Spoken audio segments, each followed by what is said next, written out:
Hey everyone, it's the Poverty Princess here with my latest Dollar Tree food vlog. This is deep fried pickles. Now if you've ever eaten at Buffalo Wild Wings, you will know what I'm talking about when I say deep fried pickles. I decided to give it a whirl and see if I could make my own. They're not exactly like Buffalo Wild Wings, but they're a pretty good second if you have munchies at home. And the best part is you can make them all with Dollar Tree products.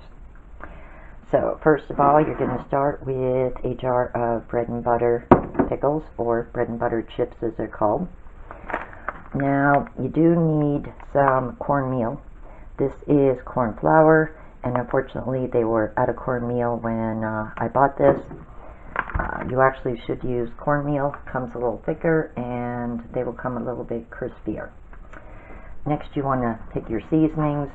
Well, I really have no clue what kind of seasonings they use. I decided to use a variety. I used adobo, which I got at Dollar Tree, black pepper. I threw in some cayenne pepper, some Italian seasoning, some cilantro, and I also used some sea salt.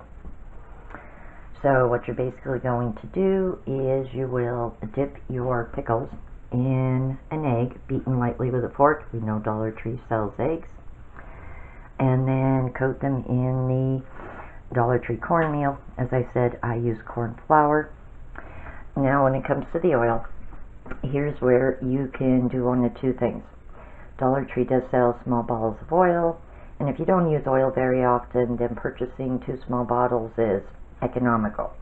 But I use oil more often, so I didn't go that route. I always get larger bottles from Dollar General or Save-A-Lot.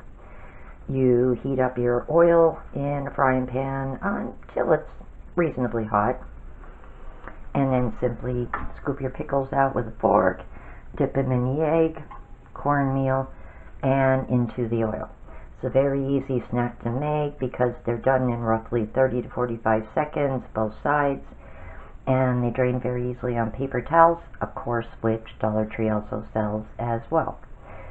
Now, at Buffalo Wild Wings, they do serve them with a dipping sauce. I think it's some type of ranch.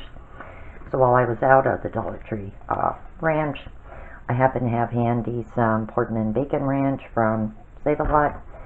I used that, and I can honestly say they're pretty good. For a quick snack, yes, they're pretty good. Probably would have been a little bit better had I used cornmeal instead of flour, but I would definitely give it a thumbs up and say that this is another tasty thing that you can make as a snack or an appetizer using all Dollar Tree food items, and it tastes pretty darn good. Well, if you like this video, please hit the subscribe button. And as always, thank you so much for watching. I will be doing one more food vlog before Christmas. And then probably right before New Year's, I am going to do a Dollar Tree sandwich cookie Oreo challenge. Deep fried Oreos. I'm sure you heard of them. Well, I'm going to get a pack of Oreos, and I'm going to get a pack of Dollar Tree sandwich cookies, cream sandwich, and we're going to deep fry them, and I'm going to see if members of my family can tell the difference, and I'm going to see myself if I can taste the difference. So that's going to be right before New Year's. A cute way to end the year with a food vlog. Alright, thank you so much for watching. Good night.